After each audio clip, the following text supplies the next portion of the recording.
Bismillahirrahmanirrahim. Assalamualaikum warahmatullahi wabarakatuh. Saya Al-Ustadz Faisal Akmal Sinaga SPDI SE mengajak kepada seluruh kaum muslimin dan muslimat, khususnya Mencirim dan sekitarnya, Medan dan sebagainya, agar kiranya selalu mengikuti channel FKSMM. Mudah-mudahan dengan mengikuti channel tersebut, dengan adanya kajian-kajian dari berbagai ustadz di dalamnya, ini menambah motivasi, keimanan dan ketakwaan kita kepada Allah Subhanahu wa taala. Dan jangan lupa agar kiranya untuk mendukung, like, subscribe dan yang lainnya. Demikian, assalamualaikum warahmatullahi wabarakatuh.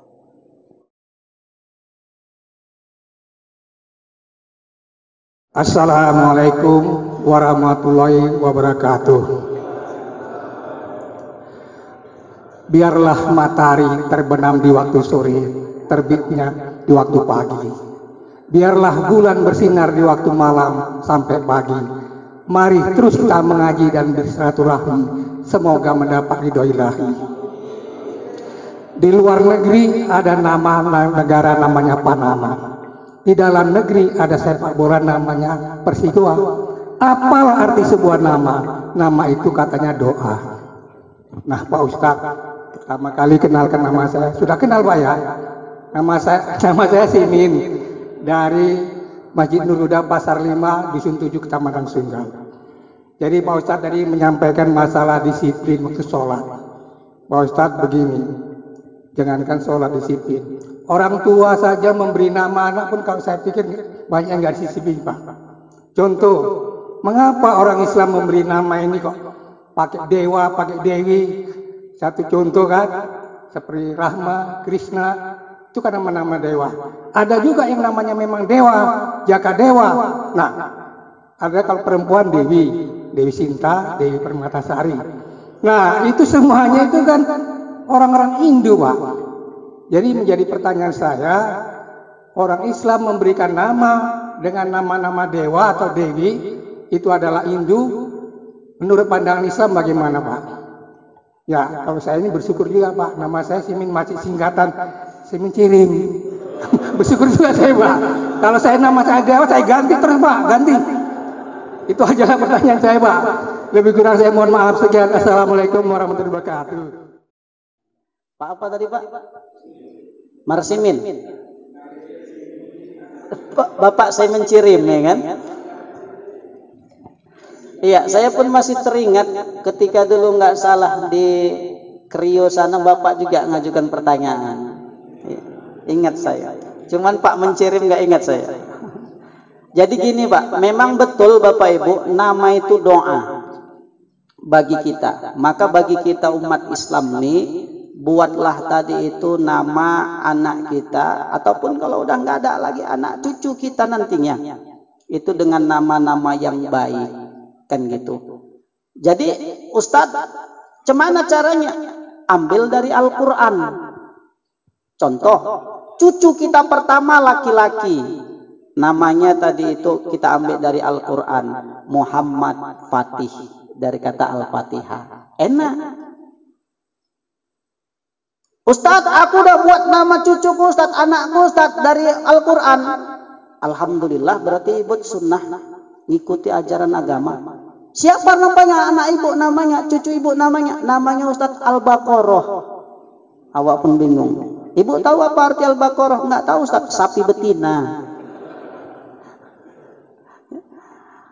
Apalagi Ustadz ambil nama tadi itu bagus dari mana? Dari Asmaul Husna. Boleh, itu sunnah. Cuman kalau kita ngambil dari Asmaul Husna, diawali dengan Abdul. Makanya Abdul Somad.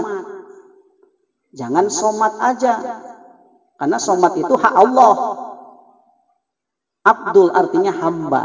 Jadi ada hamba di belakangnya tadi itu, atau di depan kata kita. Nah, sunnah. Ustadz, kalau orang-orang dulu kan, itu tadi Pak, kalau dia sudah terlanjur, ya sudah. Mungkin pemahamannya dulu koyok gitu Pak. Belum ada wak Google. Belum ada tadi itu buku-buku nama-nama anak laki-laki perempuan Islami. Kalau udah terlanjur ya sudah. Aku pun pernah dengar kok ada nama yang namanya mesin. Ada orang karo namanya mesin, Pak. Ada lagi yang namanya tadi itu kursi, ada. Kalau dewa dewi ya masih bagus lah dia, Pak. Walaupun kita tadi itu ngikut-ngikut ke agama sana, tapi setidaknya adalah tadi itu. Kalau udah terlanjur nggak jadi masalah, Pak. Ya, jangan gara-gara itu berantem pula lagi kan. Mungkin karena pengetahuan orang tuanya terdahulu sebatas itu. Tapi kalau sekarang udah banyak kecanggihan-kecanggihan, udah banyak tadi itu, Pak. Ya.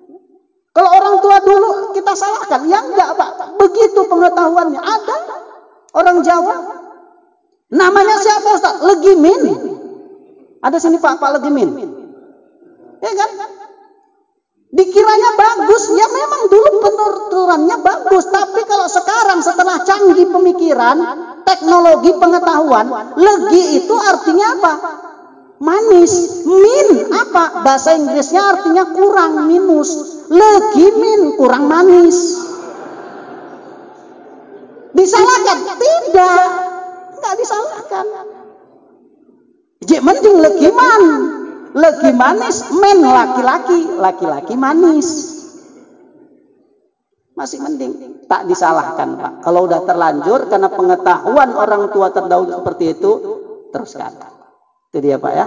Izin Pak I. Awak soalnya masuk ke mencirim nih kan. Assalamualaikum warahmatullahi wabarakatuh. Nama saya Sudaryanto BKM Baitur Rahman, Jalan Jati Dusun 2A.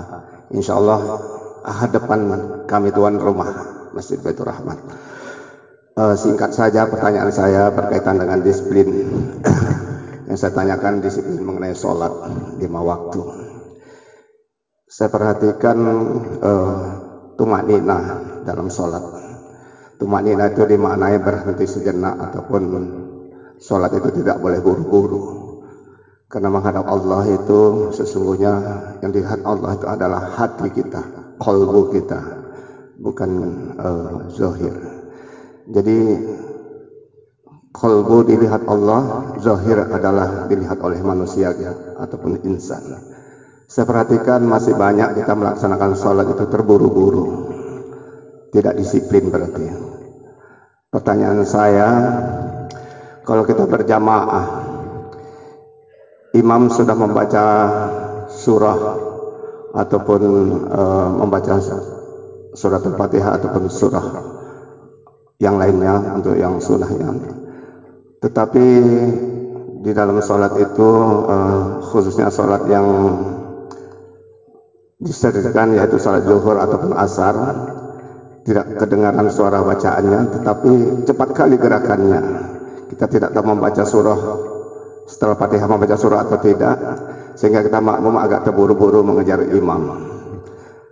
Pertanyaan saya, kita membaca Fatihah itu haruskah selesai atau mengikut imam saja? Karena kita tidak dengar membaca imam itu bacaannya akan nggak jelas, disirkan, tidak jaharkan.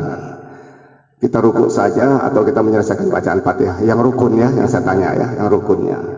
Itu saya Ustaz mengenai makna daripada disiplin tadi. Demikian, Assalamualaikum warahmatullahi wabarakatuh. Iya, masalah tumakninah tadi Pak ya. Ya, jadi Bapak Ibu dalam sholat itu ya kita harus ada tumakninah, menenangkan diri, apalagi seorang imam. Ya, terkadang lagi ketika tadi itu doa kita ada situ Pak, 8 doa kan, Rabbighfirli warhamni, itu Pak. Kadang ada yang nggak sampai, jangan. Jadi seorang imam tadi pun harus ngerti dia, harus tahu dia bagaimana tadi itu tata cara menjadi seorang imam. Tidak hanya imam juga, tata cara ketika kita sholat sendiri. Makanya mohon izin, mohon maaf tadi itu banyak tadi itu tua-tua keladi makin tua makin menjadi-jadi. Sholatnya tadi itulah karena nggak diteliti, Pak. Tak diteliti tadi itu kualitas ibadahnya. Jadi tumakninah itu Pak, pakailah ketika sholat supaya kita menenangkan diri, supaya kita tadi itu tidak tergesa-gesa. Beda lagi ada namanya rukhsah. Rukhsah itu darurat. Daruratnya itu macam mana Ustaz? Ketika kita di bandara, itu rukhsah. Jadi ambil aja yang wajibnya.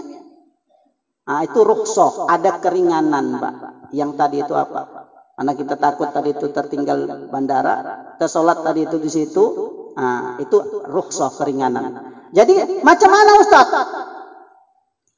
Seorang imam tadi itu harus sudah bisa tadi itu menjaga.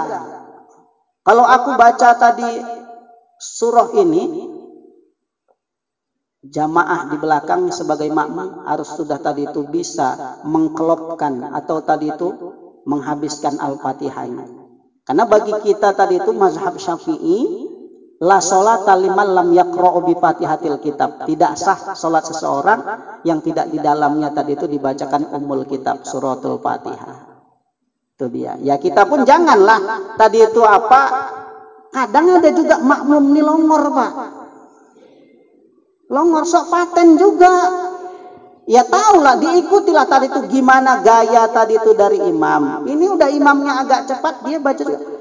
Bismillahirrahmanirrahim.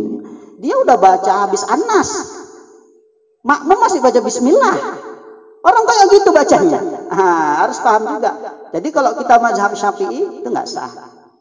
Harus pakai tadi itu ummul kitab suratul Fatihah tadi itu. Ya, Pak, ya.